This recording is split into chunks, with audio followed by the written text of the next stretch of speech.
there's a good story behind that, because I knew that I wasn't playing that day, but if I got in, it would be between the 5th inning on, and I would probably face either Ron Davis or Goose Gossage. And all they threw was fastballs in the upper part of the strike zone.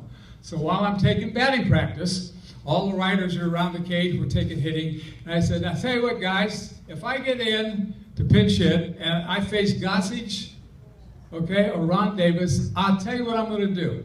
Instead of hitting in my normal stance, because they fill the ball up in strike zone, I'm going to get my hands up a little higher. It's much easier to hit the ball when your bat is above the ball, not below the ball. And so I'm going to get my hands up there, and they're going to throw me that fastball right about here, and I'm going to be on, weight on the back foot, and I'm going to drive it out of the ballpark. And they're going, yeah, right. And so I said, let me show you how I did it. So I got my hands up higher. The batting practice pitcher was throwing batting practice, and I hit about 4 or 5 into the seats in right field. And it went almost out of Dodger Stadium. It didn't quite get that far, about the 4th row from the top. And I said, I turned to the writers, there must have been 30 of them around there, because the World Series. I said, now that's what I'm going to do if I face those two guys. Little did I know that that would actually happen. And so in the 7th inning, Davis came in, and sure enough, there was a runner at first base.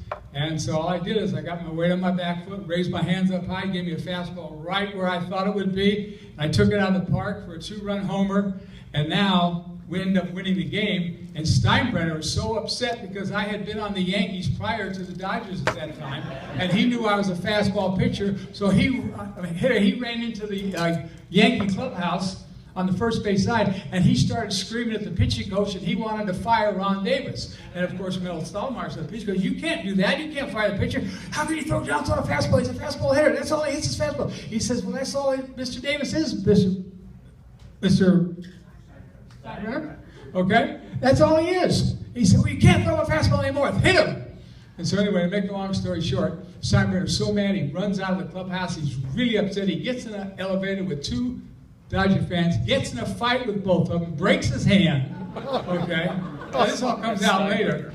And I get the chance to meet him when we go back, because I had played to the Yankees prior to coming back to the Dodgers. And I thought he was probably, as an owner, one of the best owners that you could ever have. He took a lot of crap for some of the things that happened. He was very tough on his employees, very tough on his players. You weren't allowed to have any facial hair. You had to keep your hair cut short. You weren't allowed to go on the field unless you're fully dressed. You had to uphold and respect the Yankee dynasty and all the rules of the Yankees, and if you didn't, you had a problem with that. He said, come tell me, I'll get you out of here. And then you'd see the bad side of Steinbrenner. For example, his driver was named Dick.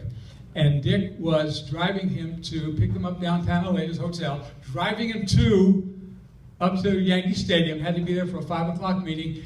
If any of you have ever been in New York on Park Avenue at about 3:30, 4 o'clock in the afternoon, you know what the traffic's like. So to make a long story short, he's trying to get him up there, the traffic stops, Steinbrenner is screaming, hollering, cussing at him. And then, you know, he's screaming, he says, if you don't get me there, I gotta get back to that meeting. He said, Mr. Steinbrenner, I don't want to hear that, you gotta get me there, I gotta be there, you gotta get me there. Mr. If you don't get me there, I'm gonna fire you. That's it, Dick, you're fired, get out of the car. Now picture this, 2nd lane, Park Avenue, 4:45 in the afternoon, puts it in the park, gets out, standing on the curb. Cars are honking. He's standing on the curb like this. Steinbrenner's in the back seat. 5 minutes goes by. 6 minutes, 7 minutes, 8 minutes go by. Steinbrenner rolls him. Get back in here, you're hired.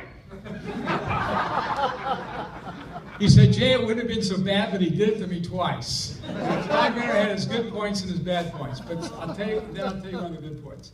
Line drive off of Greg Nettles' bat over the third base dugout. A kid was sitting about 12 years old with his family, and right about the 4th row, and the ball was going right at him. Put his arm up like this, the ball hits him in the wrist, breaks his wrist. Yankees have an infirmary down below.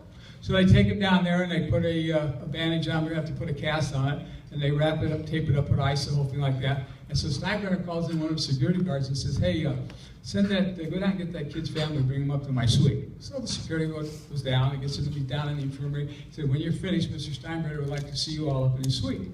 So he brings him back up to the suite, comes in, security guard introduces him to George Steinbrenner. Mr. Stein, blah, blah, blah, blah, blah. He said, look, he said, I'm terribly sorry about your son. He said, you know, Greg Nettles didn't mean to do that on purpose. You know, line drives happen to go that way all the time.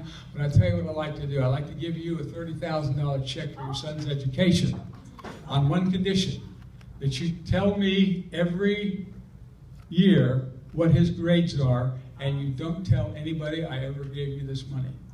So he had one side that was really bad, and then he had a side like that. So he was Dr. Jekyll and Mr. Hyde. And I tell you, I love playing for him because he was all about business.